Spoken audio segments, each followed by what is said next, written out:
ప్రభువైన యేసుక్రీస్తు వారి శక్తి కలిగిన నామములో కూడి వచ్చిన ప్రతి ఒక్కరికి నా ప్రత్యేకమైన వందనాలు చెల్లిస్తున్నాను. ఈ దినము నూతనంగా వచ్చినటువంటి మీ అందరికీ ప్రభునామములో శుభాహ్వానాన్ని తెలియజేస్తూ ఉన్నాను. దేవుని యొక్క మాట వినడానికి మన హృదయాలను సిద్ధపరచుకుని అంతరంగంలో ఉన్న మన చెవులను వినుటకు సిద్ధపరచడానికి దేవుని సహాయాన్ని తీసుకుందాం. మనము గడిచిన వారం ఒక ప్రాముఖ్యమైన విషయాన్ని మనం నేర్చుకున్నాం. మన జీవితంలో క్రైస్తవ విశ్వాసంలోకి వచ్చి క్రీస్తులు నడిచే మన బ్రతుకు ఉపదేశంగా ఉందా, ఉపమానంగా ఉందా? ఆపేక్షలను గెలుచుకునేటువంటి వ్యక్తి దేవుని దగ్గరకు వచ్చి దేవుని మాట విని, దేవుని మాట చదివి, దేవుని మాటను కొనసాగిస్తూ ఆత్మీయ జీవితాన్ని పరిపూర్ణంగా సరిచేసుకుని బ్రతుకుని ఖచ్చితంగా యేసుప్రభు కోరుకున్న రూపాంతరంలోకి పొందడం క్రైస్తవ్యం. అంతేగాని తెలుసు అన్నట్లు నటించడం క్రైస్తవ్యం కాదు. తెలుసు అన్నట్లు బోధించడం అసలు క్రైస్తుని కోరుకున్న పద్ధతి కాదు. సో యేసుప్రభుని తెలుసుకున్నాము, యేసుప్రభుని కలిగి ఉన్నాము, యేసుప్రభులో మనము ఉన్నాం, నిలిచి ఉన్నాము అంటే ఖచ్చితంగా మన ఫలాలు కనపడతాయి. అయితే ఆ విషయాన్ని చాలా స్పష్టంగా పరీక్షించుకుంటూ ఆ అపేక్షలలో ఏ బలహీనతలతో ఉన్నామో ఆ బలహీనతలు మనం ఎలా జయించాలో ఒక్కొక్క విషయాన్ని మనం ఉపమానాలను పరీక్షించుకుంటూ మన లైఫ్కి అవి అప్లై చేసుకుంటున్నప్పుడు మరి మత్తయి సువార్త 18వ అధ్యాయంలోని ఒక ఉపమానాన్ని మనం దేవుని యొక్క రాజ్యం గురించి మాట్లాడుతూ తప్పిపోయినటువంటి గొర్రెపిల్ల గురించినటువంటి ఒక ఉపదేశాన్ని మనం చూస్తాం. 18వ అధ్యాయము మత్తయి సువార్త 11 నుంచి 14 వచనాలను మనం చూసినప్పుడు ఇక్కడ ఒక మనుషునికి 100 గొర్రెలుండి ఒకటి తప్పిపోయిన ఎడల ఆ మాట చూసినప్పుడు 99 గొర్రెల్ని ఎక్కడ విడిచిపెట్టాడు? కొండ మీద విడిచిపెట్టాడు. మరి ఆ ఒక్కదాని కోసం ఏం చేశాడు? ఆయన వెతుక్కున్నాడు. అయితే ఈ విషయాన్ని మాట్లాడేటప్పుడు 2 మాటలను మనం ప్రస్తావన చేసుకున్నాం. ఏంటి ఈ విషయంలో? నశించిపోయిన దాన్ని వెతికి రక్షించడానికి ఆయన వచ్చాడు అని మనం చెప్పుకునే ముందుగానే ఒక్కటి నశించుట పరలోకమందు, ఈ చిన్నవారిలో ఒక్కడిను నశించుట పరలోకమందు మీ తండ్రి చిత్తము కాదు అని చెప్పాడు. అంటే ఎవరిని పోగొట్టుకోవటానికి బైబిల్ ఒప్పుకోదు, దేవుడు ఒప్పుకోడు. క్రీస్తు ప్రతి పరిస్థితిని పరీక్షిస్తాడు, గెలుచుకుంటానికి ప్రయత్నం చేస్తాడని ఉంది. ఇదే ఉపదేశాన్ని మనం తప్పిపోయినటువంటి గొర్రెపిల్లలో నుంచి వెళ్ళిపోయిందేమో, ఆ గొర్రె ఎందుకు వెళ్ళిపోయింది అని కూడా మనం ప్రశ్నించుకుందామని ఆలోచన చేశాం. నిజానికి గొర్రెపిల్ల తప్పిపోయింది అని ఎంతమంది అంటారో మీరు చెప్పేటప్పుడు లెక్క ఈ 100 గొర్రెలలో నుంచి ఒక గొర్రె తప్పిపోయే అవకాశం చాలా తక్కువ ఉంటుంది. వేరే మంద అక్కడేం లేదు కాబట్టి వేరే మందలోకి వెళ్ళింది అని అంటే తప్పిపోయింది అనొచ్చు. కానీ అది ఎక్కడికో వెళ్ళిపోయింది అని అంటే ఎక్కడికి వెళ్ళింది అని వెతకడానికి కాపరి 99 విడిచిపెట్టి వెళ్ళాడని చెప్తున్నాడు. సరే, నేనేమనుకుంటానంటే తప్పిపోయింది అనే పదం కన్నా వెళ్ళిపోయింది అని అనుకుంటే, ఆ గొర్రె వెళ్ళిపోయింది అని అనుకుంటే ఏంటి దాని సంగతి ఏంటి? దాని గురించి కూడా కొంచెం విషయాలన్నీ ప్రస్తావన చేయడానికి ప్రయత్నం చేద్దాం ఈరోజు.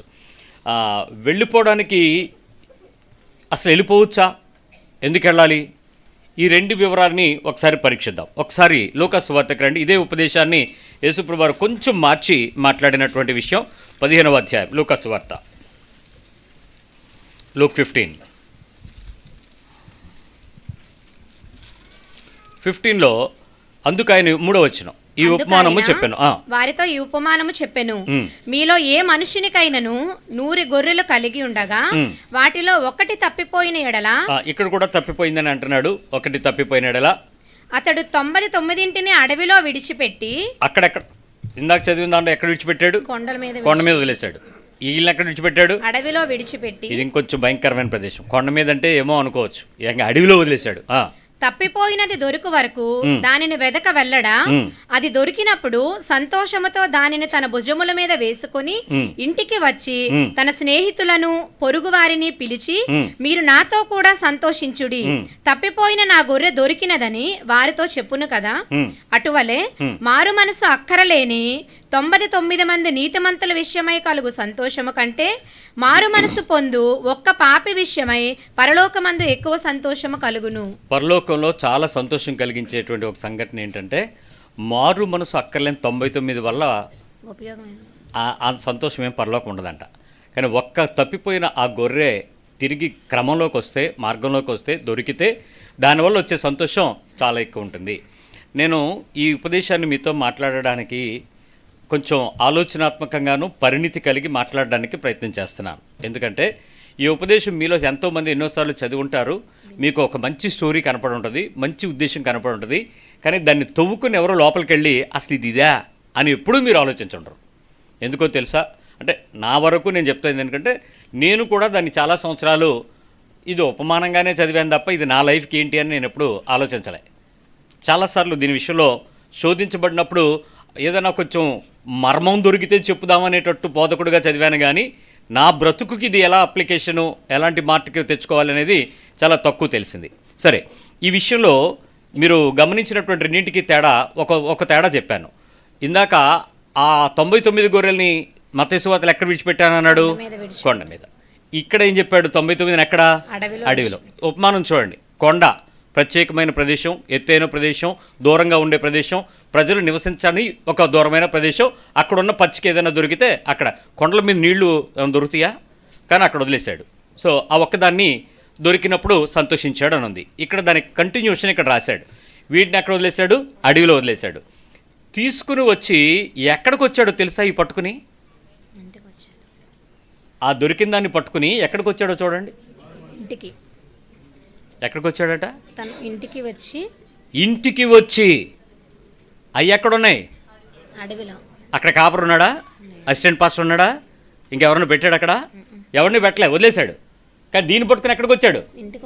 ఇంటికి వచ్చాడు. అక్కడ దాన్ని గొర్రెపిల్లని తోలుకొచ్చినట్టు ఉంది. ఇక్కడ ఏం చేశాడు తెలుసా? ఎక్కడ వేసుకొచ్చాడో చూడండి దాన్ని. తన భుజముల మీద వేసి. ఏంటి తేడా? ఎక్కడ వేసుకున్నాడు? భుజాల మీద వేసుకున్నాడంట. ఆ తప్పిపోయిన దాన్ని పట్టుకుని ఈ కాపరి గొర్రె స్వరం వినంగానే దాన్ని పట్టుకుని దాన్ని తీసుకుని తనతో తెచ్చుకుని మళ్ళీ ఎవరిని పిలిచాడు?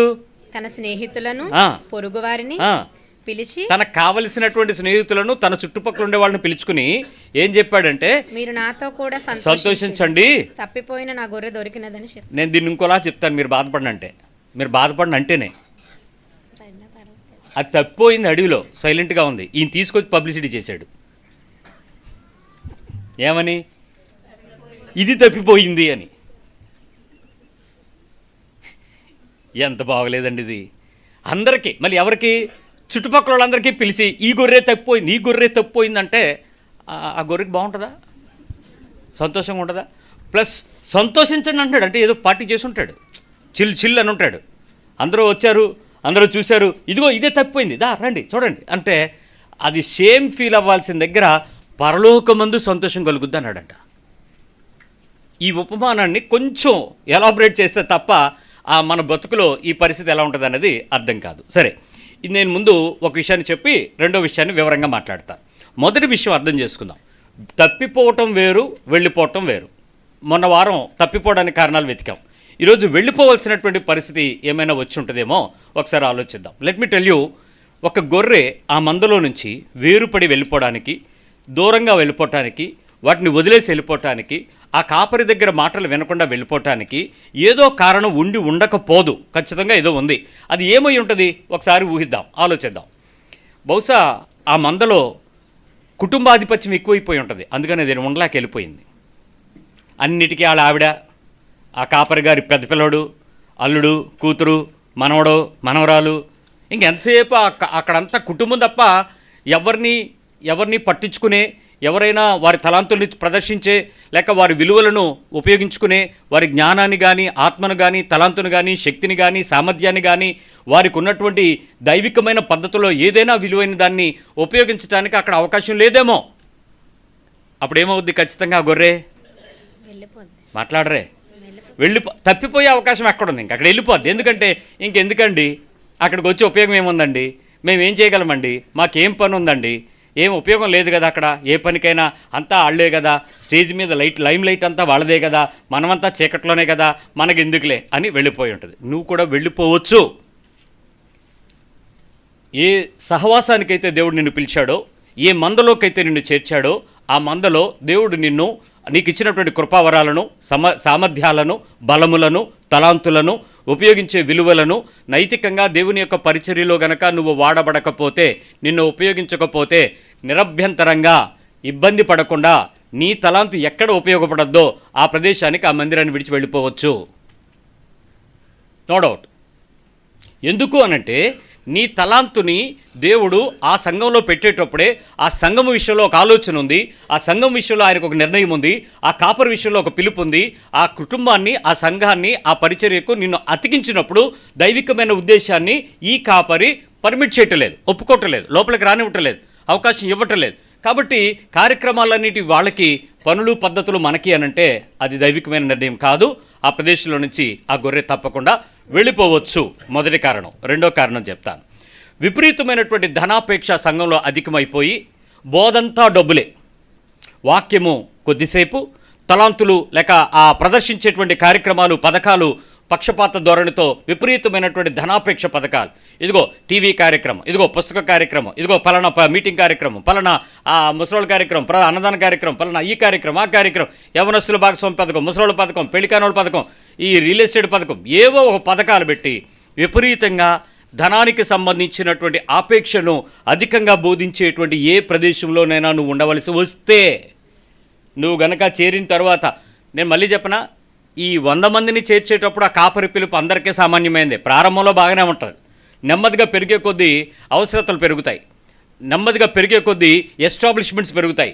ఇవన్నీ పెరిగే కొద్దీ మనిషికి అవసరతలతో కూడిన కొన్ని పరిస్థితులు ఎదురయ్యి ఇక డబ్బుని దండుకోవడం, అడుక్కోవడం, డిమాండ్ చేయటం, కమాండ్ చేయటం, ఇవ్వకపోతే శపించడం, లేక నీ విషయాలలో ఇచ్చేవారిని ఒకలాగా, ఇవ్వని వారిని ఒకలాగా పక్షపాతం కలిగి చూడటం ప్రారంభమైపోద్ది. ఒకవేళ ఇది ప్రారంభమైనట్లయితే దేవుని యొక్క మాట యొక్క విలువ కన్నా కార్యక్రమాల మధ్యలో ధనము కలిగిన వారికి ఇచ్చేటువంటి విలువ, సోఫా సెట్లు ముందుకు వచ్చేస్తాయి, ప్రత్యేకమైన కుర్చీలు వస్తాయి వాళ్ళకి.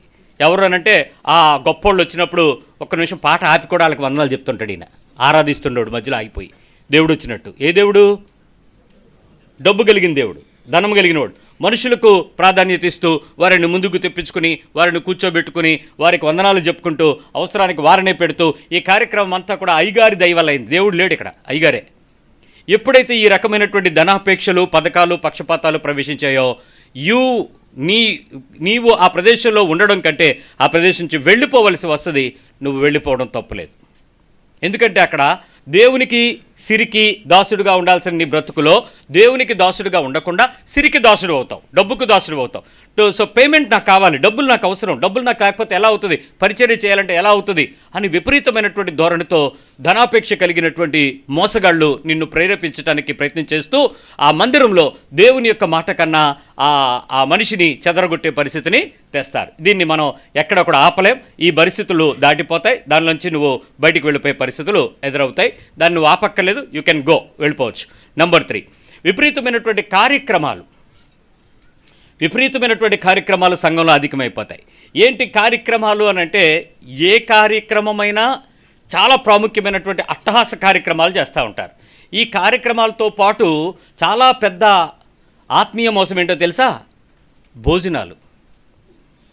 ఎప్పుడైతే దేవుని యొక్క పనిని భోజనంతో పాడు చేయొద్దనే వాక్యాన్ని పక్కకు పెట్టి దేవుని పనిలో భాగంగా మనం భోజన కార్యక్రమాలకు దానికి ఒక దొంగ పేరు పెడతాం, ప్రేమ విందు అని. అది పెట్టి భోజన కార్యక్రమాలతో సంఘాన్ని ఆకర్షించాలి, మనుషుల్ని ఉంచాలి. దానికి 3 కారణాలు చెప్తారు. 1, ప్రేమ విందు.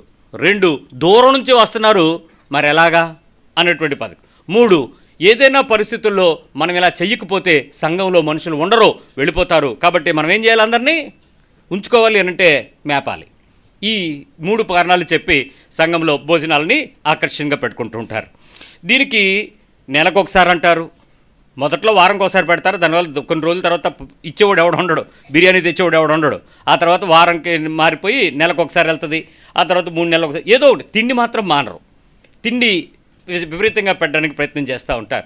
సో ఇలాంటి పనులలో విపరీతమైనటువంటి కార్యక్రమాలు, వాటి కొరకైనటువంటి ఆపేక్షతో కూడిన భోజనాలు, ఇటువంటివి పెట్టి దేవునికి విలువైనటువంటి పనిని మనం చేయలేకపోతే, సంఘముతో చేయవలసినటువంటి పనులను చెయ్యక ఈ కార్యక్రమాలకు విలువగా డబ్బుతో, భోజనాలతో, ఆకర్షణీయమైన పథకాలతో, ఈ వేదికలతో, అలంకరణలతో విపరీతమైనటువంటి ఖర్చుని పెట్టి ఇలాంటి పనులు చేస్తూ అవి అందంగాను మహిమకరంగా కనపడుతున్నాయి అని చెప్పే పద్ధతిలో చేస్తే ఆ గొర్రె ఆ ప్రదేశం నుంచి ఖచ్చితంగా వెళ్ళిపోవాల్సిన టైం వస్తుంది, వెళ్ళిపోవచ్చు. ఇక్కడ నేను 99 వెళ్ళట్లేదు, చూసారా, ఒకటే వెళ్తుంది. అది ఎవరో నేను చెప్పలేను.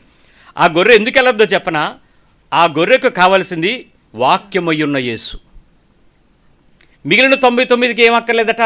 వాళ్ళకేం మారుమనసు అక్కర్లేదు, వాళ్ళు యాక్సెప్ట్ చేస్తారు ఈ విషయాలు, వాళ్ళు పర్వాలేదు, ఇలాంటివి ఉండాలి, ఇలాంటివి లేకపోతే ఎలాగా, మా పిల్లలకి ఇలాంటివి లేకపోవడం వల్లే అలా నా చర్చికి వెళ్ళిన తర్వాత ఏమీ లేకుండా అయిపోయారనే వాళ్ళు కూడా చూశాను నేను. అక్కడ ఏ కార్యక్రమం లేకపోతే బాధపడిపోయే వాళ్ళు కూడా చూశాను. నెంబర్ 4, దేవుని యొక్క బోధ వేరు, బ్రతుకు వేరు. బోధించేటప్పుడు బ్రహ్మాండంగా బోధిస్తారు, బ్రతికేటప్పుడు వాళ్ళ బ్రతుకులు ఏ సాక్ష్యం ఉండదు. Life entirely different, preach entirely different. బోధించేటువంటి బోధకు, చేసేటువంటి బ్రతుకుకు అంత రహస్యంగా బతకాల్సినటువంటి క్రైస్తవ జీవితం బాహటంగా వెళ్ళిపోయినప్పుడు, దేవుని కొరకు మహింకరంగా తగ్గిపోయి బతకాల్సిన బ్రతుకు విపరీతమైనటువంటి ఓపెన్గా బతికే ప్రదర్శనీయమైనటువంటి పద్ధతులకు వచ్చేటప్పుడు, మనుషులు అందుబాటులో ఉండాల్సిన దగ్గర బౌన్సర్లు పెట్టుకునే స్థాయికి వచ్చినప్పుడు ఖచ్చితంగా ఆ గొర్రె ఆ ప్రదేశం నుంచి వెళ్ళిపోవచ్చు. ఎందుకంటే దేవుని వాక్యానికన్నా మనిషికి విలువ ఎక్కువైపోద్ది. మనిషిని రక్షించుకోవడానికి తప్పబడుతున్నాడు, మరి నువ్వే రక్షించుకోలేనోడు సంఘంలోకి వచ్చేవాడు ఏం రక్షిస్తావు?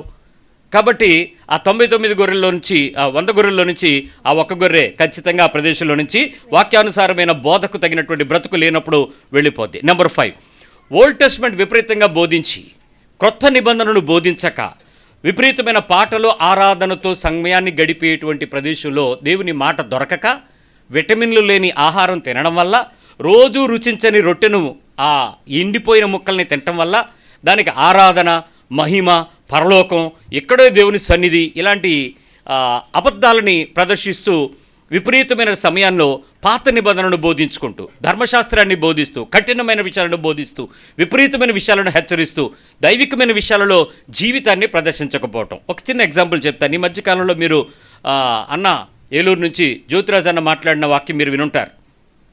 మిరియాము కుష్టి ఎందుకు వచ్చింది మోషేని అనడం వల్ల దైవజనుడిని ఎవడని అంటే దేవుడు ఇలా అంటాడు జాగ్రత్త అని చెప్పంగానే ఆ వీడియోని క్లిప్గా కట్ చేసి పాస్టర్లు తెగదోలుతున్నారు. మరి అంత యూనివర్సిటీ అంతా వాట్సప్పే కదా, వెళ్ళిపోతా ఉంది. నాకు 2-3 వచ్చేసినాయి. నేను పంపించాను, ఈ విషయం రాత్రి మాట్లాడతాను వినండి అని. ఏంట్రా బాధ అనంటే, ఇప్పుడు మిర్యాము చేసినటువంటి ఆ కూషు దేశీయురాలైనటువంటి స్త్రీని మోషే పెళ్లి చేసుకోవడాన్ని బట్టి ఆమె సొనిగినట్లుగా ఉంది. దానివలన మోషేని గురించి దేవుడు మిర్యాముని గద్దించి, ఎందుకు ఇలా చేస్తావు, అతడు నాకు సంబంధించినటువంటి వ్యక్తి, అతడి సంతోషంగా అతను చేసిన దాన్ని నేనేం తప్పుగా భావించలేదు, నువ్వు అనవసరంగా భావించదని హెచ్చరించాడు. ఆమెకు కుష్టి వచ్చింది, తగ్గింది. మరి ప్రవక్తినిగా ఆవిడ కంటిన్యూ అయిపోయింది. మరి నూతన నిబంధనలో ఎక్కడైనా ఎవరినైనా యేసు ప్రభు తన సేవకులను అంటే వాళ్ళకి కుష్టిచ్చాడా, తెగిలిచ్చాడా, జబ్బిచ్చాడా, గజ్జిచ్చాడా? ఏమి ఇవ్వలేదుగా. మరి దీని ఎందుకు చెప్పడాయినా అంటే, నేను భయపెట్టడానికి ఏదో ఒక సంగతిలో దైవికమైన హెచ్చరికలు, పాత నిబంధనలు ఉంటాయి, అవన్నీ ఎత్తుకొచ్చేసి అవన్నీ సంఘం మీద రుద్దేసి భయపెట్టేయడమా? పౌలుని చాలామంది విపరీతమైన మాట్లాడినారు, యేసు ప్రభుని పబ్లిక్గా తిట్టారు. ఎవరికి కుష్టి రాలేదే? మరి ఇప్పుడు కుష్టి కాదు కదా, కనీసం కాసేపు ఏమీ తెలియకుండా ఏమైపోయిందో నాకు అనుకుంటే ఎవడు అనలేదుగా. ఏం జరగలేదు కదా, ఎక్కడ ఒక్క సంఘటన జరగలేదే.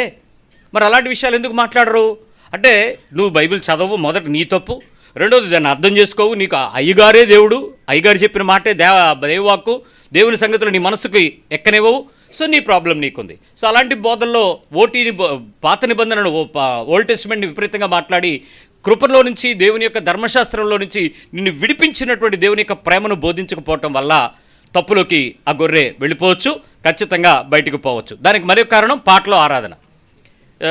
ఏది హైదరాబాద్ అన్న మన జైపాల్ గారు అబ్బాయి, ఈ పాటలు, పొగలు, గిటార్లు, ఇదిగో రాజు ఇక్కడ ఉన్నాడు రా, ఇలాంటి మాటలు, ఇలాంటి పనులు చేసి ప్రజలను తప్పుదోవలో పట్టించేటువంటి ఆరాధన అనే పేరుతో ప్రభువుతో జీవించే జీవితం ఆరాధన. కానీ ప్రభువు కొరకు ఈలలు వేయటం, అరుపులు వెళ్ళటం, కేకలు వేయటం నూతన నిబంధనలో మనం కనపడనివి. ఆత్మతోనూ, సత్యంతోనూ, సంగీతాలతోనూ, వాయిద్యాలతోనూ ఆరాధించమని ఉంది. ఆరాధించే క్రమం ఒకటి ఉంది, మీరు ఎప్పుడైనా వినుంటారు. రాన్ కెనోలీ, దాని తర్వాత డాన్ మోయిన్, వీళ్ళందరూ గాడ్ ఈజ్ లవ్ అనేటువంటి ఒక పాట, ప్రపంచాన్ని నుర్రు సైలెంట్ వర్షిప్, చాలా చక్కగా కూర్చుని పాడతాడు ఆయన. సంఘమంతా ఉద్యమంతో, ఆత్మతో నింపబడినటువంటి అనుభవాలు కలిగిన 90s, 20s మధ్యలో జరిగినటువంటి ఆరాధన. ఇప్పుడు ఆరాధనలు అన్నీ ఏంటి? ర్యాప్, సప్పుడు, డీజే ఉంటేనే ఆరాధన. తప్పు. ఇలాంటివి దేవుని వాక్యమును అందకపోవడం వల్ల నచ్చరవ్వక ఆ గొర్రె సరైన పుష్టిని తెచ్చుకోలేక వెళ్ళిపోవచ్చు. నెంబర్ 6, దేవుని యొక్క వాక్యంలో గద్దింపు, హెచ్చరిక, ఖండన, బుద్ధి చెప్పే పద్ధతి, ఈ 4 నీకు లేకపోతే ఆ గొర్రె తప్పిపోతుంది, వెళ్ళిపోయే అవకాశం ఎప్పుడూ ఉంటుంది. ఎందుకంటే నిన్ను గద్దించేవాడెవడు, నిన్ను హెచ్చరించేవాడెవడు, నీకు బుద్ధి చెప్పేవాడెవడు? నువ్వు చేస్తున్న పనిని ఇది తప్పు అని ఖండించకపోతే నీవు దేవుని యొక్క మాట నీకు అనుకున్నట్లుగా మంచి అనుకుని ఆ తప్పుని నువ్వు కూడా కొనసాగిపోతావు. ఈ హెచ్చరికలు లేని ఏ ప్రదేశంలో, అది ఏ ఆరాధనైనా, అది లూథరన్నా, బ్యాప్టిస్టా, ఆర్సీఎమ్మా, లేక ఫెలోషిపా, ఏదైనా సరే, ఈ 4 లేకపోతే ఆ గొర్రె ఖచ్చితంగా తప్పుదారి పడుతుంది. ఆ ప్రదేశంలో మందలో కలిసిపోయి కొద్ది రోజులు బతుకుద్ది, తర్వాత మందకు వేరైపోయి తప్పిపోయే అవకాశం 100% బయటికి వెళ్ళిపోద్ది. నెంబర్ 7, దేవుని యొక్క వాక్యాన్ని అనుకూలంగా మలుచుకుని నిర్భీతిగా బోధించడం. వాళ్ళకి కావాల్సినట్టు కన్వర్ట్ చేసేసుకుంటారు, మాకు నచ్చినట్టు వాళ్ళు చేసుకుంటాం. మా నాలుకేగా, మా ఇష్టమేగా, మా నోరేగా, మేమేం చెప్పినా మీరు ఎవరైనా మమ్మల్ని ప్రశ్నించరుగా, నా దగ్గరికి రావడానికే మీకు దారి ఉండదు కదా, అవకాశం ఇవ్వం కదా, కాబట్టి మాకు ఇష్టం వచ్చినట్టు మళ్ళీ చేసుకుని మాకు తగినట్లుగా బోధించుకుని. నేను ఒకసారి దేవుని మందిరంలోనికి వెళ్ళినప్పుడు ఆ సేవకుడు బోధిస్తున్నాడు, ఆమె యేసు కానుకల పెట్టి ఎదుట కూర్చుండెను అనే వాక్యం ఎత్తుకున్నాడు. అది ఎక్కడ దొరికిందో నాకు తెలియదు. ఆయన కావాల్సినటువంటిది ఏంటి? ఆయన కానుకలు పెట్టి దగ్గర కూర్చున్నాడు. ఇప్పుడు ఈరోజు కానుకలు పెట్టి దగ్గర కూర్చున్న యేసు ప్రభు చూస్తుండగా కానుకలు వేయండి అని చెప్తున్నాడు. నాలంటోడైతే 2 కాసులు పట్టుకెళ్ళి ఆయన చూస్తుండగా 2 వేస్తాడు. ఆ కాంటెస్ట్ అంతా అక్కడే ఉంటుంది. ఆమె 2 కాసులు వేసినా అని ఉంది. అప్పుడు అందరూ 2 వేస్తే ఏమైపోతారా పాస్టర్? 2 రూపాయి బిళ్ళ టకీ అనేసి పాస్టర్ గారు దేశ ప్రభు చూస్తున్నాడు అన్నారు అనుకో. అంటే మీరు అనలేరని ధైర్యం. అంటే మాకు కావాల్సినట్టు మలుచుకున్నాం కాబట్టి మీ మైండ్లో ముందుగానే మేము పెట్టేసి మీ నుంచి ఏదో ఒకటి దోచుకుంటున్నాం. కాపరిగా కాచుకోవాల్సిన మనిషి దోచుకునేవాడిగా మారిపోతే ఆ గొర్రె అక్కడ ఎందుకు ఉంటుంది ఆ మందలో? ఓకే, ఇప్పుడు నేను చెప్పినటువంటి ఈ 7 రీజన్స్ కాక చాలా రీజన్స్ ఉన్నాయి. నిర్భీతిగా బోధించడం, ఏది పడితే చెప్పడం, సంఘానికి క్షేమం కలిగించక, అభివృద్ధి కలిగించక, విశ్వాసాన్ని కలిగించక, నిరీక్షణ కలిగించక, తప్పు విషయంలో పశ్చాత్తాపాన్ని కలిగించక, పాపం విషయంలో భయం కలిగించక, నరకం విషయంలో హెచ్చరిక కలిగించక, ఈ పరిస్థితుల్లో నువ్వు బ్రతికితే నీ కాలము ముగిసిపోద్ది అని చెప్పేవాడు లేక ఎన్నో సంఘాలు ఈరోజు తప్పిపోయిన గొర్రెలే 100 మందిని వేసుకుని బతుకుతున్నాయి. నిజం తెలుసా? ఇది ఎక్కడో 99 చోట లేవు, తప్పిపోయినవన్నింటినీ పోగేసుకుని బతుకుతున్నాయి. ఇది తప్పు. ఈ విషయంలో ఇలాంటి పరిస్థితుల్లో ఇప్పుడు ఆయన ఏమన్నాడో తెలుసా? మారు మనసు అక్కర్లేని ఆ 99 కంటే ఈ ఒక్కటి విషయంలో చాలా ఆలోచన అని చెప్పాడు. ఈ మాటను మీకు కన్వర్ట్ చేస్తాను, జాగ్రత్తగా వినండి. ఈ చర్చిలో ఉండేటువంటి 99 మందికి ప్రాబ్లం లేదు. వెళ్ళిపోయింది ఎవరు? ఒక్కటి. యేసుప్రభు 99 గురించి బాధపడట్లా. అంటే ఏంటంటే ఈ 99 మంది నేను చెప్పినటువంటి తప్పుల్ని వాళ్ళు యాక్సెప్ట్ చేస్తారు, వాళ్ళు ఒప్పుకుంటారు, వాళ్ళు ఆనందిస్తారు. వాళ్ళకి ఏంటంటే మరి ఇక్కడ నా ప్లేస్లో ఎవరో మా కొడుకునో, మా మేనలుండో, మా బావనో ఎవరో పెట్టామనుకోండి, అప్పుడు ఈ అయ్యగారు కూడా, చిన్న అయ్యగారు కూడా, పెద్ద అయ్యగారు కూడా మంచి అయ్యగారే, 99 భజన బ్యాచే. వీళ్ళకి మారు మనసు అక్కర్లేదు. వీళ్ళకి అక్కడ సంఘంలో ఏం జరుగుతుంది, వాక్యం ఏం చెప్తుంది, దేవుని వాక్య ప్రకారం నేను ఎలా పొడవబడాలి, నేను ఎలా నొచ్చుకోవాలి, ఎట్లా నా హృదయాన్ని సిద్ధపరచుకో, వీళ్ళకి ఇవన్నీ అనవసరం. ఆరాధన అంటే అందరూ ఆరాధన. వీళ్ళకి ఏం మారు మనసు అక్కర్లే. ప్రభువు వీళ్ళ గురించి చింతించాడట. అందుకే ఎక్కడ వదిలేశాడు? కొండ మీద, అడవిలోను. మనం ఎక్కడున్నట్టు మనం చెప్పుకుంటాం, మన మంచి వెలుగైన సంఘం, మాది కొండ మీద సంఘం, మేడ మీద సంఘం, పెద్ద టవర్ ఉంది, పెద్ద బెల్ల ఉంది, పడి చద్దు కానీ ఒకరోజు అటు కిందే బడి చద్దు కానీ. ఏంట్రా అంటే ఇదిగో మాది పెద్ద ఏసీ, మా దగ్గర పెద్ద మ్యూజిక్ సిస్టమ్, పెద్ద గిటారు, పెద్ద టీవీలు, పెద్ద జిమ్మీలు, పెద్ద కార్యక్రమాలు, ప్రోగ్రాంలు. తప్పిపోయి 100 మందితో నువ్వు ఆరాధిస్తే ఉపయోగం ఏంటి? నువ్వు దేవుని మందలో చేర్చబడ్డావా లేదా? దేవుని వాక్యంతో చేర్చబడ్డావా లేదా? ఆయన భుజముల మీదకి ఎక్కి ఆయన మాట ఆ గొర్రె చెవికి దగ్గరగా ఉండే ఆ భుజం మీదకి ఎక్కావా లేదా? దానికి వెతుక్కుంటాడు ఆయన. తెచ్చుకున్నాడు దాని దగ్గరికి వెళ్ళి, నన్ను పట్టుకొచ్చుకున్నాడు. నన్ను పట్టుకొచ్చి ఎక్కడ పెట్టుకున్నాడో తెలుసా? తన ఇంటికి తీసుకెళ్ళాడు, తన మిత్రుల దగ్గర తీసుకెళ్ళాడు, తన చుట్టుపక్క వాళ్ళ తనతో ఉండే పొరుగువారిని ప్రేమించి వాళ్ళ దగ్గర తీసుకొచ్చుకున్నాడు. చెప్పుకుంటున్నాడు, అయ్యా ఈ గొర్రె ఆ 99 లాంటిది కాదు. ఈ గొర్రెకు దేవుని మాట అంటే ఇష్టం. నా స్వరాన్ని గుర్తుపట్టింది. ఆ 99 మంది నాతో పాటు ఉన్నారు, కానీ అక్కడ ఉన్న పద్ధతులకు అలవాటు పడ్డారు, అక్కడున్న క్రమానికి అలవాటు పడ్డారు, అక్కడున్న బలహీనతలకు అలవాటు పడ్డారు, అక్కడున్న శోధనలకు అలవాటు పడిపోయారు. వాళ్ళు ఏం చెప్పినా ఎవడు మా పాస్టర్ని అంటావా అని ఫేస్బుక్లో తిరగబడిపోతారు. చూడండి ఈ బ్యాచ్, అదనమాట ఈ బ్యాచ్. ఈ 99 మంది అంతే. వీళ్ళకి మారు మనసు గురించినటువంటి బోధ కానీ, నీ పాపం విషయంలో లక్ష్యం కానీ, అరే ఇది నువ్వు చెయ్యకూడదురా అంటే ఎందుకు చేయకూడదు, అందరూ చేయట్లేదా, ఇరు ఇచ్చిపోతారు. వీళ్ళకి కార్యక్రమాలు అవసరం. వీళ్ళకి ఆర్భాటాలు అవసరం, వీళ్ళకి విందులు వినోదాలు అవసరం.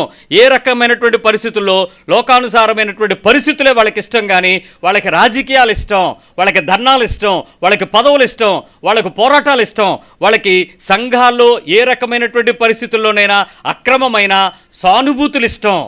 ఇంకా వాటితో బతుకుతారంతే. మొన్న ఒక ఆయన వచ్చి చెప్తున్నాడు, పాస్టర్ గారు మరి మా ఇంట్లో వారు చనిపోయారండి, మరి ఇప్పటికి 2వ సంవత్సరం అయిపోయింది, మీరు వచ్చి మీటింగ్ పెట్టాలంట. 2 సంవత్సరాలు అయిపోయింది, ఇంకెందుకు పెట్టాలన్నాను. ఆయన ఏం కార్యం చేశాడు, ఎంత ఘనకార్యాలు చేశాడు, ఏ గొప్ప పనులు చేశాడు? ఆయన చనిపోయిన జ్ఞాపకం చేసుకుంటాం, కానీ మీకు అవసరం ఇప్పుడు అందరినీ తీసుకెళ్ళి ఏం చేయాలి అని అంటే, ఏం లేదండి, ఏదో ఒక మీటింగ్ లాగా పెట్టేస్తే ఎవరి కోసం పెట్టాలి, ఎందుకోసం పెట్టాలి, ఆ సమయం దేనికి ఉపయోగించుకోవచ్చు, ఆ ఖర్చు దేనికి ఉపయోగించవచ్చు, దేనికైనా అంటే, అదేంటి సార్ మీరేమో మీటింగ్ పెట్టమంటే బాధపడతారు, మిగిలిన వాళ్ళందరూ మీటింగ్ పెట్టకపోతే ఊరుకోరు అన్నాడు.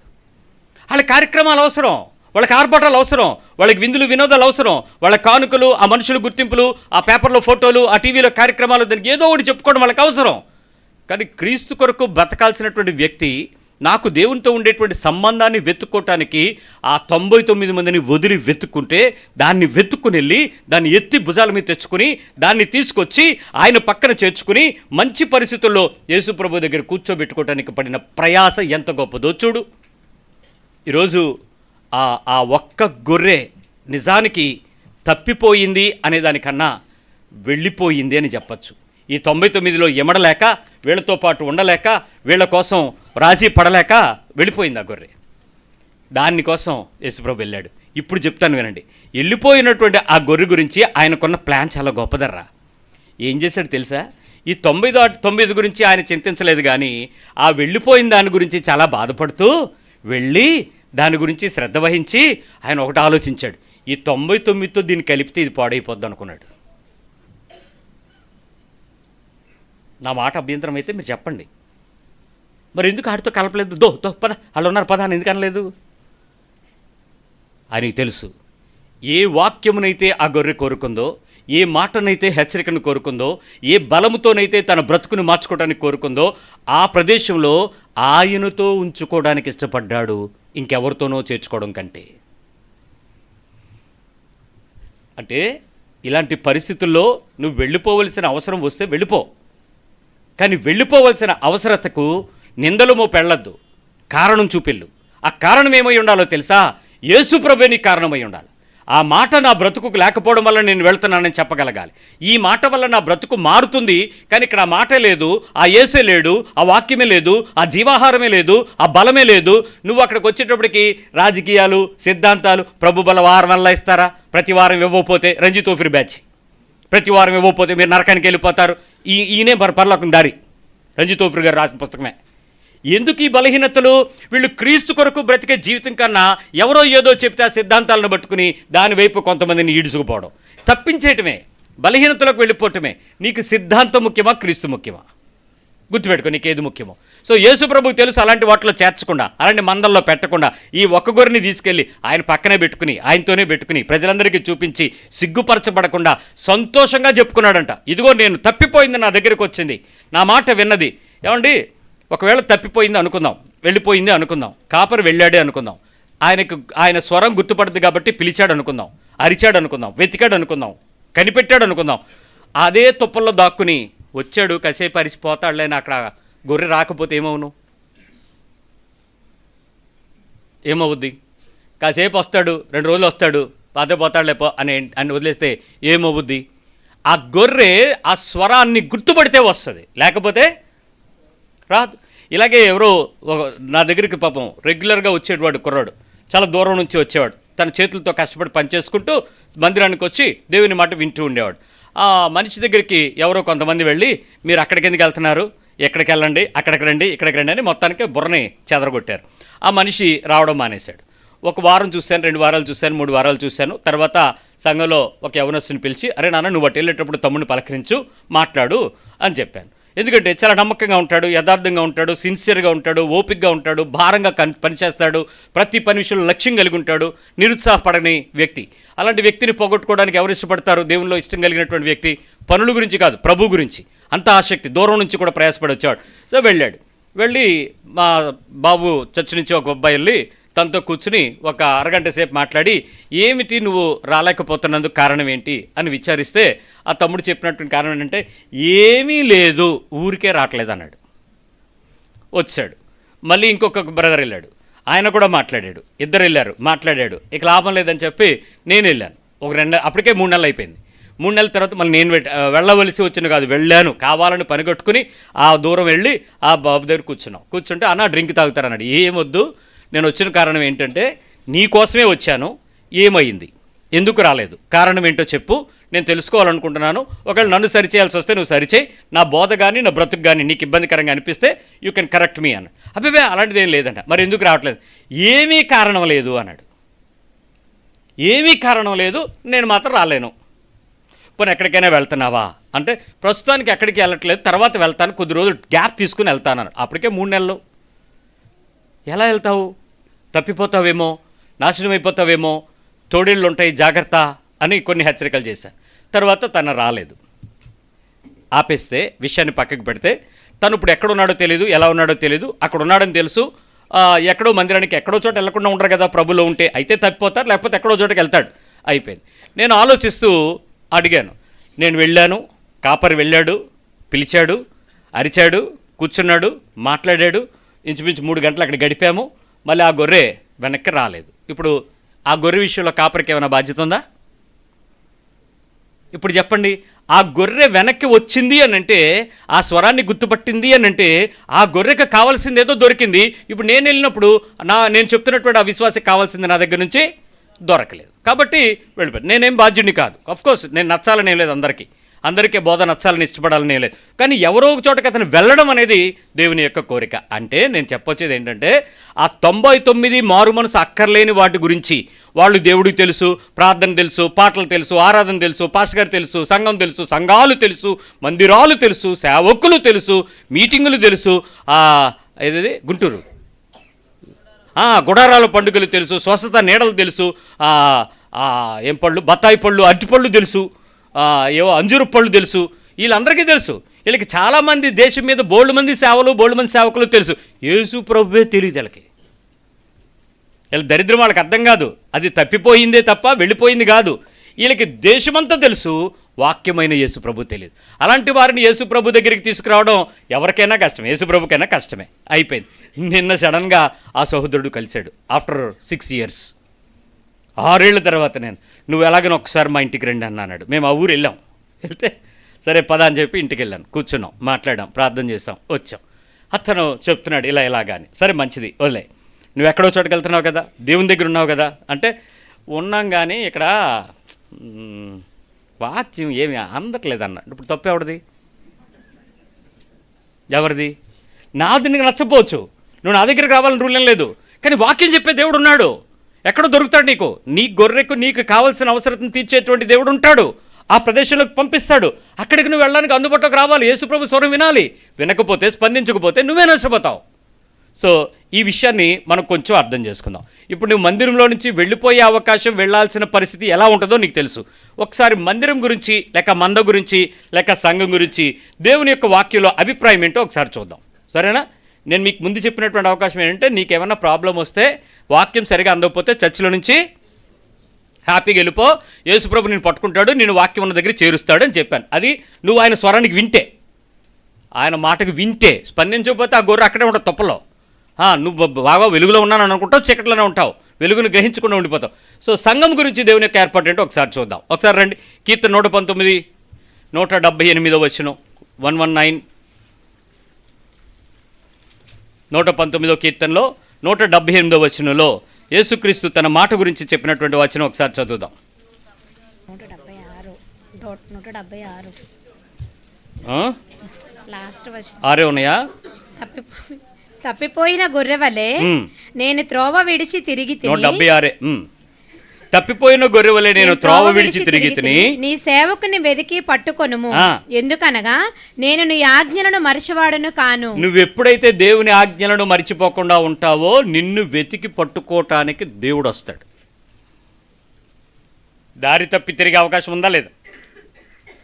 అందరం తప్పుతాం, ఎక్కడో చోట తప్పుతాం.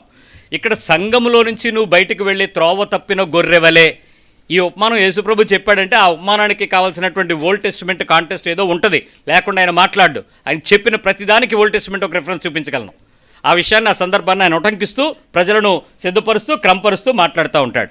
సరే, ఇక్కడ త్రోవ తప్పిపోయినటువంటి గొర్రెపిల్ల వలె త్రోవ విడిచి తిరిగి తిని నీ సేవకుని వెతికి పట్టుకొనుము, ఎందుకనగా నేను నీ ఆజ్ఞలను, దేవుని యొక్క ఆజ్ఞలను మరిచిపోకుండా, దేవుని మాటలకు మనం ఎంతో మెలకుగా ఉన్నట్లయితే నిన్ను దేవుడు తప్పించడు, నిన్ను వెతికి పట్టుకుంటాడు, నిన్ను రక్షిస్తాడు, నిన్ను పట్టుకోవడానికి ఇష్టపడతాడు ఆయన మాటలకు నీవిచ్చేటువంటి ప్రాధాన్యతను బట్టి. యోహాను సువార్త 6వ అధ్యాయము 37వ వచనంకి రండి. జాన్ 6:37. తండ్రి నాకు అనుగ్రహించు వారందరూ, తండ్రి దేవుని నుంచి అనుగ్రహించిన వారందరూ నా యొద్దకు వచ్చుదురు, నా యొద్దకు వచ్చువానిని నేనెంత మాత్రము బయటకి త్రోసివేయను. ఆయన ఏం చెప్పినాడు? దేవుడు ఏ ఉద్దేశంతో అయితే మనుషుల్ని పంపుతాడో ఆయన దగ్గరకు వచ్చేవారిని ఆయన ఎప్పుడు కూడా బయటికి, ఆయన దగ్గరకు వచ్చేవాడిని ఆయన ఎప్పుడు కూడా తోసివేయడు. మరి 99లో నుంచి తప్పిపోయింది అని అంటే దాని తప్పు, వెళ్ళిపోయింది అని అంటే దాని ఇష్టం. కానీ దేవుడైతే దాన్ని ఏం చేయడట? తోసేయడంట. గమనించండి, ఆ 99లో పాటు నువ్వు ఉండిపోవడం కూడా దేవుని ఉద్దేశం కాదు.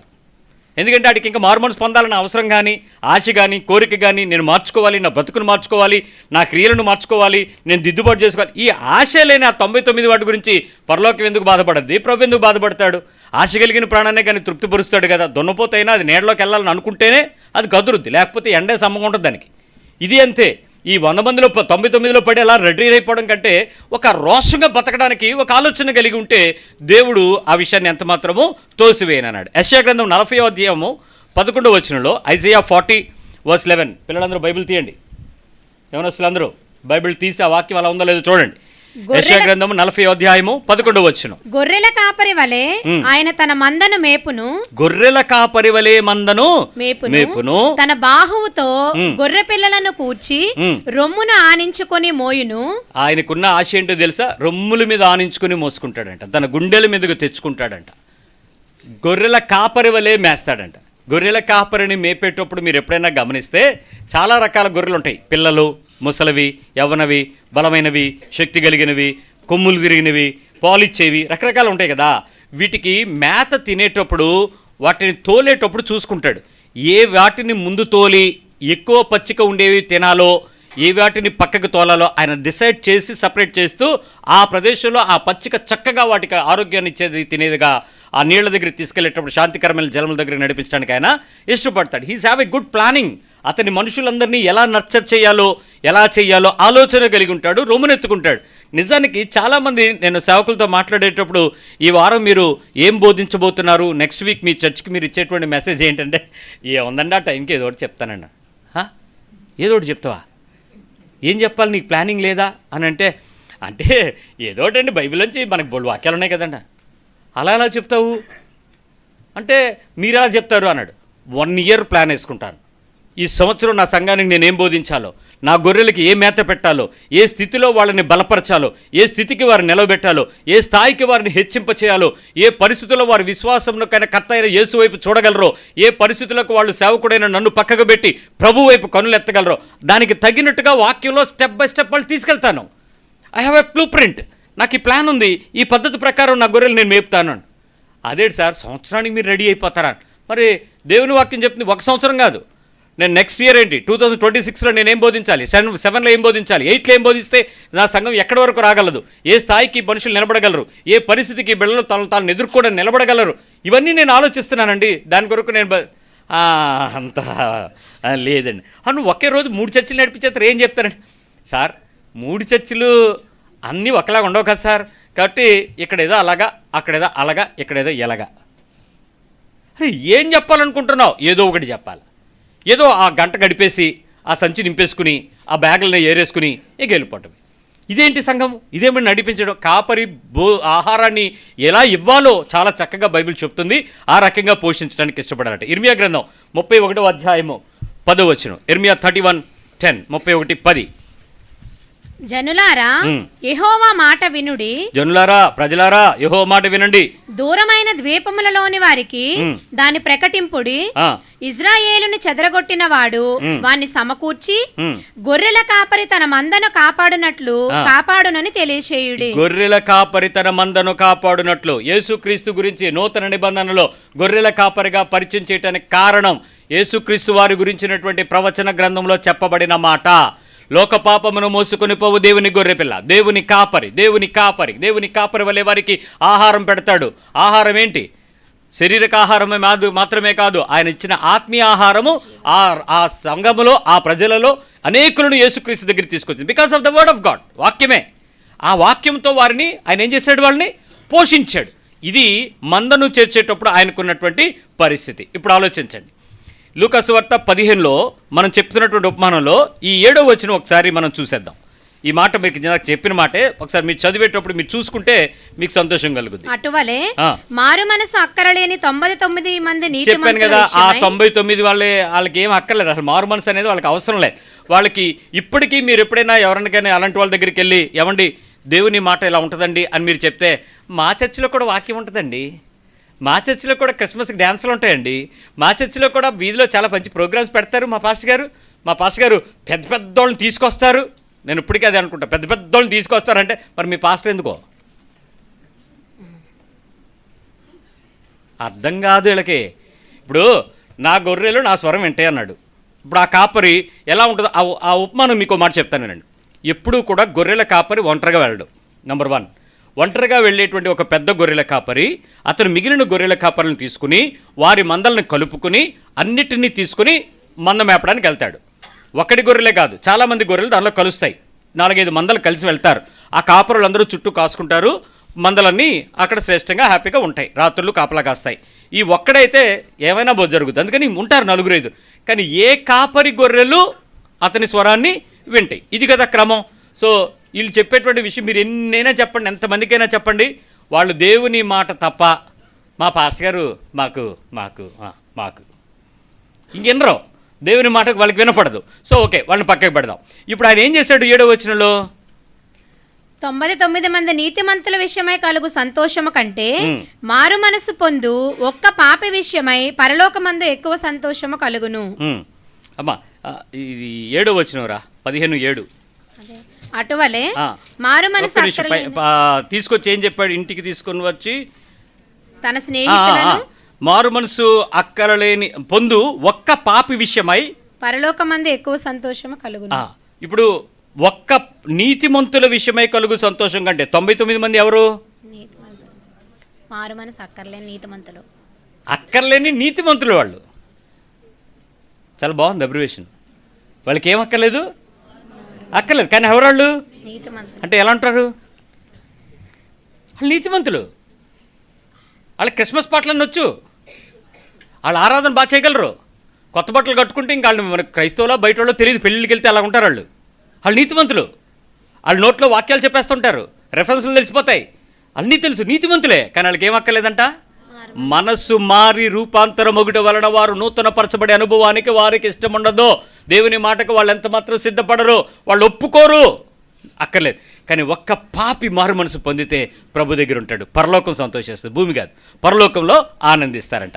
చూడండి, సంఘంలోనికి చేర్చబడినటువంటి ఆ 99లో నుంచి ఒకటి వెళ్ళొచ్చా అని అడిగితే, సంఘంలో నుంచి వెళ్ళొచ్చు అని చెప్పేదానికి నీకు సంఘం గురించినటువంటి ఒక అభిప్రాయం నీకు తెలిస్తే, సంఘము క్షేమం కలిగించేటువంటి వాక్యాధారమా కాదా అన్నది నీ హృదయానికి అర్థం అవ్వాలి. చర్చ్ అనే దానికి దేవుని యొక్క ప్రాముఖ్యత ఏంటో తెలుసా? మత్తయి సువార్త 16వ అధ్యాయం 18వ వచనం, Matthew 16:18. తీయండి ఒకసారి, బైబిల్ తీయండి. Matthew 16:18, 16-18. మరియు నువ్వు పేతురువి అంటే రాయివి, ఈ బండ మీద నా సంఘమును కట్టుదును, ఈ బండ మీద నా సంఘాన్ని కడతాను, పాతాళ లోక ద్వారములు దాని ఎదుట నిలువనేరవని నేను నీతో చెప్పుచున్నాను. ఏంటి గొప్పతనం? సంఘం ఇచ్చేటువంటి గొప్పతనం ఏంటి? ఆయన ఏం చెప్తున్నాడు ఇక్కడ 18వ వచనంలో? పాతాళలో బండ మీద నా సంఘాన్ని కడతాను, ఈ బండ మీద పాతాళలోక ద్వారములు దాని ఎదుట నిలువనేరవని అని. ఇప్పుడు సంఘము అనేటువంటి ఒక మందనకు చేరిస్తే, ఒక గుంపును కడితే, ఒక గుంపుకి ఒక కాపరిని పెడితే, ఆ ప్రదేశంలో కొంతమందిని చేరిస్తే ఆ సంఘం ఎదుట ఏమి నిలబడదట? అంటే చర్చ్కి దేవుని యొక్క ప్రాముఖ్యత ఉందా లేదా? దేవుని యొక్క ప్రామినెన్స్ ఉందా లేదా? ఒక మందిరంలోనికి నిన్ను చేర్చేటప్పుడు ఆ మందిరానికి ఒక విలువ ఉందని యేసుప్రభు చెప్తున్నాడు. మరి నీకు నిజంగా మందిరం యొక్క విలువ తెలుసా? పాతాళలోక ద్వారాలు దాని మీ దగ్గర నిలబడలేనటువంటి పేరు కలిగినటువంటి సంఘం అంటే ఎలా ఉంటుంది ఆలోచించండి.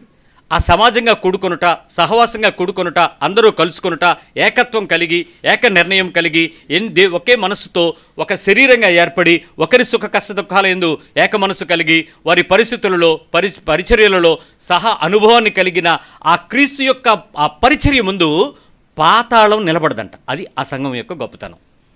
అంటే నేను ఒక సంఘంలోనికి చేర్చాడు అని అంటే సంఘం గురించి దేవునికి ఆలోచన ఉందా లేదా? ఆ సంఘంలో నిన్ను పెట్టడంలో దేవుని ఉద్దేశం ఉందా లేదా? నువ్వు తప్పిపోవటంలో నీ ఇష్టం, వెళ్ళిపోవటంలో నీ ఇష్టం ఉంది, కానీ సంఘంలో పెట్టడంలో దేవుని యొక్క ఉద్దేశం ఉంది. 2:18-17 Matthew 18:17. అతడు వారి మాటయు వినని ఎడల ఆ సంగతి సంఘమునకు తెలియచెప్పుము. ఎవడైనా తప్పు చేశాడు అనుకోండి, ఆ తప్పు చేసిన దగ్గర నువ్వు ఒంటరిగా వెళ్ళండి, ఆ తర్వాత ఇద్దరు వెళ్ళండి, ఆ తర్వాత చర్చ్ వాళ్ళందరికీ చెప్పండి. అప్పుడేం జరిగింది? ఎవరికి చెప్పమన్నాడు? వాళ్ళని సంఘమునకు తెలియచేయము. అతడు సంఘపు మాటయు వినని ఎడల, అంటే చర్చికి ప్రామినెన్స్ ఉందా లేదా? సంఘము ఒక మాట మాట్లాడితే, ఒక మనిషి తప్పిపోతే, ఒక మనిషి చెడిపోతే, ఒక మనిషి పాపంలోనికి వెళ్ళిపోతే, ఒక మనిషి లోకంలోకి వెళ్ళిపోతే, ఆ మనిషి గురించినటువంటి కాపుదల చేసే కాపరి నెక్స్ట్ అధికారం ఎవరికి ఇస్తున్నాడు? చర్చికి ఇస్తున్నాడు.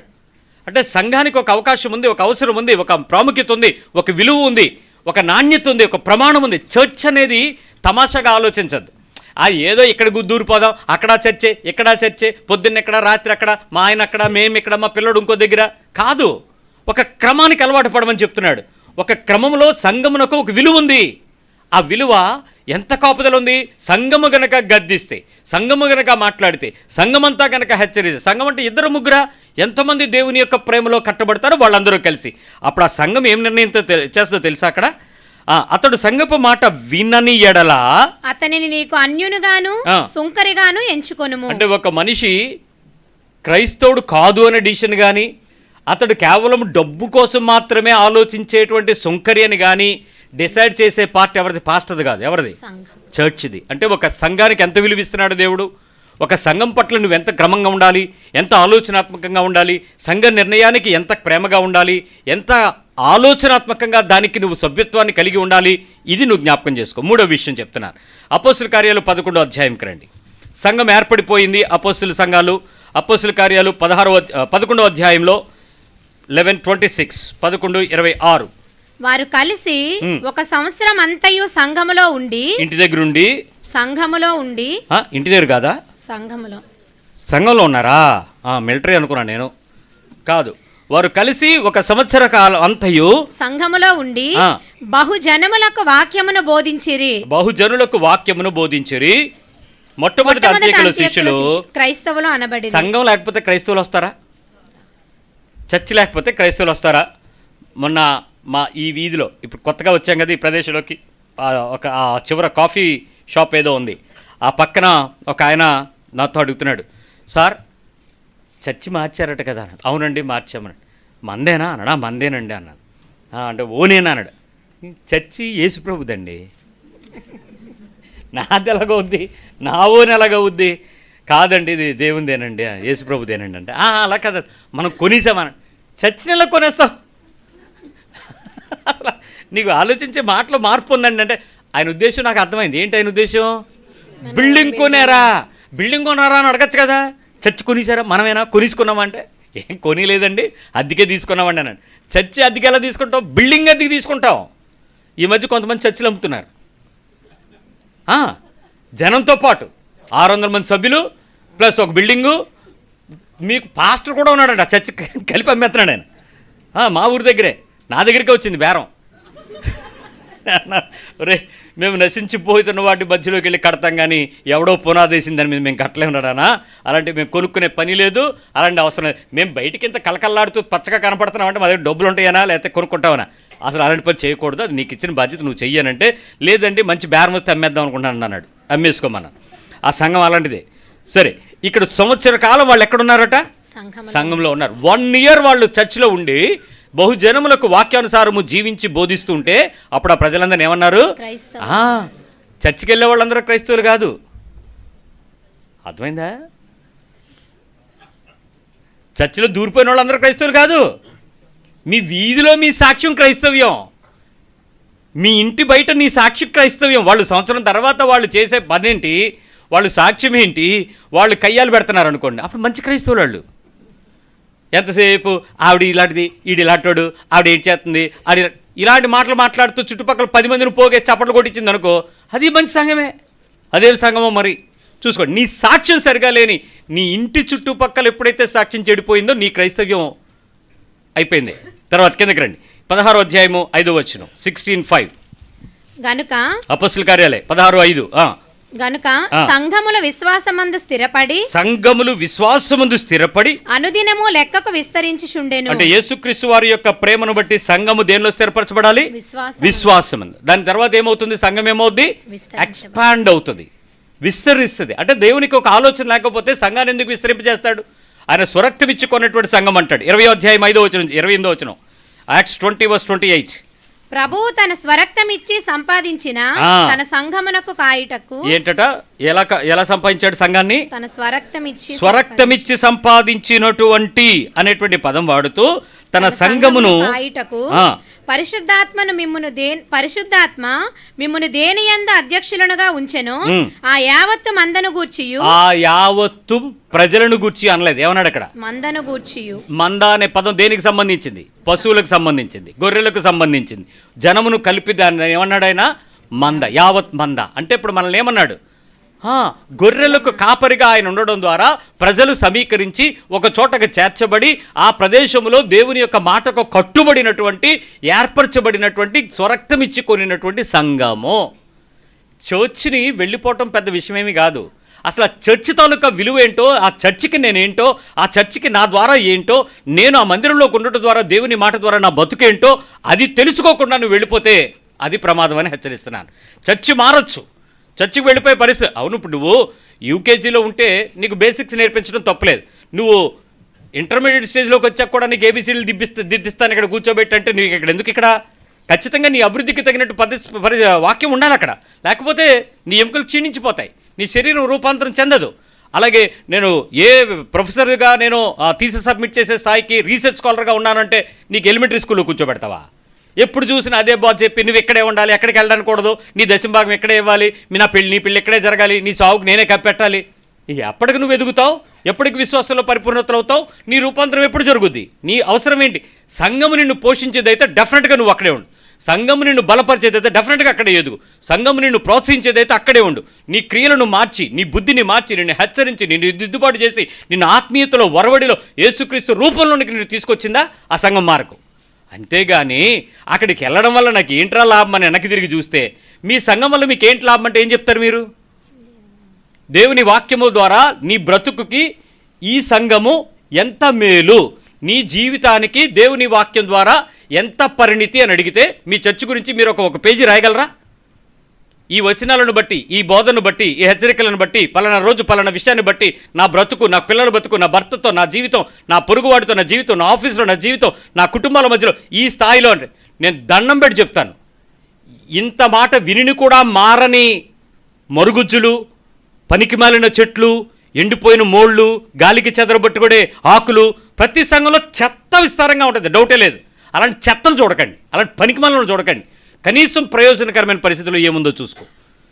ఈ సంఘం నీకేం ఉపయోగపడింది? ఈరోజు నేను అడుగుతున్నాను, నా బోధ నీకేం ఉపయోగపడింది? నా బ్రతుకు నీకేం ఉపయోగపడింది? ఇక్కడ నుంచి బోధిస్తున్నటువంటి ఆత్మీయ మాటలు, దేవుని యొక్క వాక్యపు విశ్వాసపు వరవడి నీ విశ్వాస జీవితాన్ని ఏమైనా ప్రయోజనకరమైన స్థితికి ఒక మెట్టు ఎక్కించగలిగిందా? ఒకవేళ అలా ఎక్కించలేకపోతే మారిపోండి, చచ్చిపోయి వదిలేసి వెళ్ళిపోండి, ఉండొద్దు, కూర్చోవద్దు ఇక్కడ, ఈ ప్లేస్ ఇంకొకరికి ఇచ్చేద్దాం. ఒకవేళ నేను చెప్పే బోధ వాళ్ళకి బేసిక్స్ అయితే ఆ బేసిక్స్ నేర్చుకునేందుకు మరొకటి పంపిస్తాడు దేవుడు. ఈ నింపేసి చెత్త విస్తారంగా వేసుకుని కూర్చోవటం ఎందుకు? ఇక్కడ 500 మంది ఉంటారు, 400 మంది ఉంటారు, ఎందుకు ఆ మాటలు? దండక కదా మీరు కూర్చోవడం. బతుకులు వేస్ట్, మీ బతుకు మారదు, క్రియలు మారవు, మనుషులు మారరు, ఆలోచన మారదు, పాపము నుంచి విజయం పొందరు. మరి వాక్యం వల్ల ఉపయోగం ఏంటి? ఏముంది ఉపయోగం? విపరీతంగా తిని స్పిరిచువల్ ఒబెసిటీ ఏంటంటే బాగా చెప్తాడు మా అన్నయ్య, బాగా చెప్తాడు వాక్యం, ఎందుకు ఉపయోగం లేదు? అదే చెప్తున్నాడు ఇక్కడ. ఆ మాటకు ఉపయోగపడిన చెత్తను గురించి నేను మాట్లాడట్లా. ఆ పరిమాణం ఎప్పుడూ ఉంటుంది, అది ఎప్పుడూ ఎరువుకు ఉపయోగపడద్ది, ఫలానికి ఉపయోగపడదు. నేను మళ్ళీ చెప్తున్నాను, అంటు కట్టబడి ఉంటే ఆ కొమ్మకి ఏమొస్తాయి? ఫలాలు వస్తాయి. ఒకవేళ అంటు కట్టకపోతే ఆ కొమ్మకి మంట వస్తుంది. ఏం చేస్తాడు? దాన్ని కత్తిరించి తగలబెడతాడు. నువ్వు తగలబడ్డానికి ఉపయోగపడే కట్టిగా బతుకుతావు, ఫలాలు తెచ్చే మొక్కగా బతకవు. కాబట్టి నీ బతుకులో ఉపయోగం లేని నీ జీవితం ఎంతకాలం బతికితే సంఘంలో గొప్పగా ఉంటే ఉపయోగం ఏంటి? చూడండి, ఇంకా కిందకి చెప్తాను. స్వరక్తమిచ్చుకున్న సంఘం, ఎఫ్సి పత్రిక 1వ అధ్యాయం 22-23 వచనాలు. ఎఫిషియన్స్ 1:22-23. మరియు సమస్తమును ఆయన పాదముల క్రింద ఉంచి, సమస్తము ఆయన పాదాల కింద ఉంచి, సమస్తము పైన ఆయనను సంఘమునకు శిరస్సుగా నియమించెను. సమస్తము పైన ఆయనను సంఘమునకు శిరస్సుగా నియమించెను. ఆ సంఘము ఆయన శరీరం. ఆ సంఘము ఆయన శరీరము, సమస్తమును పూర్తిగా నింపుచున్న వాని సంపూర్ణత అయి ఉన్నది. సంఘం ఏంటి ఇప్పుడు? ఆయన శరీరం. నువ్వు చర్చి మారిపోవడం ఈజీయే, ఇది వదిలేసి ఇంకో చోటకి వెళ్ళిపోవడం చాలా సింపుల్. నీకు బాగా చప్పట్లు కొట్టే ప్లేస్కి వెళ్ళిపోవడం బెటరు. నీకు కావాల్సిన సోఫా సెట్ వేసి దాని మీద కూర్చోబెట్టి నీకు దండలేసి సాల్వలు కప్పి అయ్యగారు అని పొగేస్తే నీకు బెటరే. కానీ సంఘము యేసుక్రీస్తు సారూప్యంలోనికి రానివ్వకుండా చేసే ప్లేస్కి వెళ్తున్నావా? యేసుక్రీస్తు రూపంలోనికి మారడానికి అయ్యో నేను ఇలా ఉన్నానే, దౌర్భాగ్యంగా ఉన్నానని దుఃఖపడే ప్లేస్లో నిలబడుతున్నావో తెలుసుకో. ఆయన శరీరము, సంఘము క్రీస్తు శరీరం క్లియర్గా చెప్తుంది ఇక్కడ. ఆయన శిరస్సుగా ఉండి సంఘము ఆయన శరీరము. దిస్ ఇస్ ద బాడీ, ఆయన శరీరం ఇది. ఇక్కడ కూర్చుని నువ్వు ఒక శరీరంలో అవయవాలు ఎన్ని ఉంటాయో మీరందరూ ఆయా పార్ట్ల అవయవాలు. ఒక పనికిమాలిన కొన్ని అవయవాలు ఉంటాయి. అపెండిక్స్ కడుపులో ఉంటుంది, అపెండిసైటిస్. దాన్ని ఏం చేస్తారు? కొద్ది రోజుల తర్వాత మాట్లాడితే ఇన్ఫెక్షన్ ఇస్తుంది, ఆపరేషన్ చేసి తీసి పడేస్తారు. కొన్ని పనికిమాలిన విషయాలు. సో ఏంటి ఆ పనికిమాలినవి? ఏంటి ఆ బలహీనతలు ఏంటి? ఎక్కడున్నాయి? వాటన్నిటిలోనూ ఎలా ఉన్నావో ఒకసారి తేల్చుకో. ఆయన శరీరము ఆయన శిరస్సు అని చెప్తున్నాడు. 5వ అధ్యాయం 30 వచనం ఎఫిషియన్స్ 5:30. మనం క్రీస్తు శరీరమునకు అవయవములై ఉన్నాము. ఇప్పుడు చెప్పండి, మీరందరూ ఏమయ్యారు? ఇప్పుడు శరీరానికి అవయవమై ఉన్నారు. కనుక అలాగే క్రీస్తు కూడా సంఘమును పోషించి సంరక్షించుచున్నాడు. సంఘమును క్రీస్తు పోషించి ఏం చేస్తున్నాడు? దాన్ని సంరక్షించుచున్నాడు. ఈరోజు నువ్వు నేను బతుకుతున్నావంటే నీ చలవ కాదు, నా ప్రేమ కాదు, ఆయన కాపుదల. ఆయన మనల్ని సంరక్షిస్తున్నాడు, ఆయన పోషిస్తున్నాడు, ఆయన కాపాడుతున్నాడు. ఆయన కాపాడుతూ పరిస్థితుల్ని దీన్ని సిద్ధపరచుకుంటున్నాడు అని అంటే, దాన్ని వదలాలి అని అంటే అప్పుడు నీ ధైర్యం ఎంత అయి ఉండాలి? నేను నిన్ను ఎప్పుడు మారమన్నాను? ఎందుకు మారమన్నాను? ఎలా మారమన్నాను? ఆ తప్పిపోయినది యేసు ప్రభు చేతిలో పడటానికి ఇష్టమైనప్పుడు తీసుకెళ్ళిపోతాడు, ఆయన దగ్గర ఉంచుకుంటాడు, ఆయన మాట వినేలా చేస్తాడు. అది చిన్న మంది అవ్వచ్చు, పెద్ద మంది అవ్వచ్చు, కానీ గుంపులో జనంలో మాత్రం దాన్ని తోసిపెట్టడు. ప్రత్యేకించి పేరు పెట్టి పిలిచేలాగా, మాట వినేలాగా, బ్రతుకు మార్చేలాగా, క్రియలు దిద్దుకునేలాగా, చూపు మారేలాగా, ఉద్దేశం మారేలాగా, ధోరణి మారేలాగా, ఆలోచన మారేలాగా అతని శరీరం అంతటి మీద దేవుని యొక్క ప్రేమకు తను మార్చుకునే స్థాయికి ఎదుగుతాడు. నేను చాలామందిని చూశాను, వాక్యములో ఎదగరు కానీ సిద్ధాంతాలకి, కట్టడలకు, కండిషన్లకు మాత్రం చచ్చి వణికిపోద్దండి. అమ్మో మా అయ్యగారు అంటారు. అంటే మీరు బైబిల్ అని అంటే అవన్నీ మాకు తెలియదండి, మా అయ్యగారు ఇలాగే చెప్పారండి, మా అమ్మగారు ఇలాగే చెప్పమన్నారండి, మా పెద్దలు ఇలాగే ఉంటారండి. అంటే నువ్వు దేవునికి భయపడవా? లేదు, భయపడమండి, వాళ్ళే మాకు దేవుళ్ళండి. సో సంఘములో నుంచి నువ్వు వెళ్ళవలసిన అవసరం వచ్చినప్పుడు వెళ్ళిపో, కానీ ఆ సంఘము యొక్క విలువను మర్చిపోకుండా వెళ్ళు. ఆ సంఘము యేసు ప్రభు ఇంతగా ప్రేమించి దాన్ని దాచి దానిలోకి నిన్ను పెడితే నీ సభ్యత్వం వల్ల ఇంకొకటి సభ్యుడు పాడైపోకుండా చూసుకో. ఒక చెడిపోయిన టమాటాని 100 మంచి టమాటాల దగ్గర పెడితే ఏమవుద్ది? ఒక బంగాళదుంప చెడిపోతే దాన్ని తీసుకెళ్ళి ఇంకెక్కడైనా కూరగాయల దగ్గర పెట్టండి, ఏమవుతాయి? ఆ కూరగాయలన్నింటినీ పాడు చేసేది. నీ వల్ల బాగా చెడా? నేను టమాటాల గురించి మాట్లాడలే, నీ గురించి మాట్లాడుతున్నా. నీ వల్ల మేలా కీడా? నీ వల్ల సంతోషమా శ్రమ? నువ్వు రావడం వల్ల కొన్ని ఉంటాయి గుడ్ ఫర్ నథింగ్, మంచివే కానీ ఏ ఉపయోగం ఉండదు. ఇంకొక విషయం చెప్పాలంటే మాత్రం భయమే. మేము జాగ్రత్తగా ఉంటాం, మనుషులు జాగ్రత్త పడుతూ ఉంటారు, మన ఉనికి జాగ్రత్తగా ఉండాలి. ఎందుకనంటే దానివల్ల ప్రయోజనం లేదు, ఇతర శరీరానికి ఉపయోగపడదు, ఇతర సంఘానికి నీ కీలు గట్టిగా పట్టుకుని నిలబెట్టడానికి కానీ బలపరచడానికి కానీ క్రీస్తు మహిమ తీసుకురావడానికి ఉపయోగపడదు. సో ఆ తప్పిపోయిన ఒక్క గొర్రెపిల్ల చాలా పెద్ద విషయాలనే మాట్లాడుతుంది, సవాలు చేస్తుంది. కాబట్టి నీ హృదయాన్ని నువ్వు అర్థం చేసుకో. ఒకవేళ నీవు కూడా దేవుని స్వరం వింటూ తప్పిపోతున్నావేమో. ఎప్పుడు తప్పిపోతావో తెలుసా? ఇంకో కాపరి వచ్చి ఈ కాపరి లాంటి స్వరాన్ని మీకు వినిపిస్తున్నాడు అనుకోండి, కొన్నిసార్లు చెవులు మోసం చేస్తాయి. సరిగ్గా వినడం తెలియక తప్పు జరిగే అవకాశాలు ఉంటాయి. అది ఇంకో ఉపమానం వస్తుంది. ఆ ఉపమానం వచ్చినప్పుడు యోహాను సువార్త వెళ్ళినప్పుడు మనం దాని గురించి చూద్దాం. అయితే వాస్తవంగా అర్థం చేసుకో, దేవుని యొక్క మాట నీ దగ్గరకు వచ్చి తప్పిపోయినటువంటి గొర్రెలు ఉన్నాయి. ఒకవేళ నువ్వు తప్పిపోయి నిజంగా వాక్యం కొరకు ఆశగా తప్పిపోయి ఉంటే ఆయన భుజాల మీద ఎక్కించుకుంటాడు, నిన్ను చేర్చుకుంటాడు, నీకు బోధిస్తాడు, నిన్ను బలపరుస్తాడు, నిన్ను సంఘంలో స్థిరంగా ఉంచుతాడు.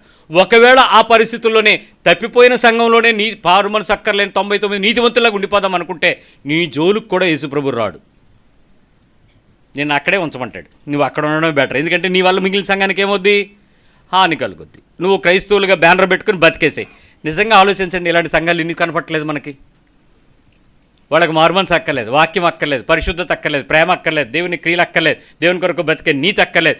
ఎలాగైనా బతికే మందిరంలో మాత్రం సభ్యులుగుండు, ఆ వెళ్ళి గీత గీసే చాలు, అదే స్వైపింగ్ చేసుకుని వచ్చే చాలు, నీ సభ్యత్వం చాలు. కానీ క్రీస్తుతో నీ నడక, ఆయనలో పోలిక నీకు రాకుండా నువ్వు సంవత్సరాల సంఘంలో కూర్చుంటే నువ్వు సంఘంలో ఉండి కూడా తప్పిపోతున్న గొర్రెవే. నేను ఈ విషయాన్ని బాధతో కూడా చెప్తున్నాను. నీ వలన సంఘానికి ఉపయోగం లేనప్పుడు, నీ జీవితం వల్ల మార్పు తెచ్చుకునేంత వాక్యములకు నీ హృదయం రానప్పుడు, నిన్ను చూపించి ఇదిగో ఈ సంఘంలో ఇంత మేలైనటువంటి వ్యక్తి అని చెప్పలేనప్పుడు, నీ క్రియ మారినప్పుడు, నీ ఆలోచన పద్ధతుల్లో నువ్వు మారలేనప్పుడు నువ్వు తప్పిపోయిన గొర్రెవే. కనీసం క్రీస్తు వైపోయినా చూడు, దేవుని మాటకైనా ఆశపడు, ఆ మాట ద్వారానైనా బతుకు, ఆ మాట కోసమైనా బతకడానికి ఇష్టపడు. ప్రార్థన చేద్దాం.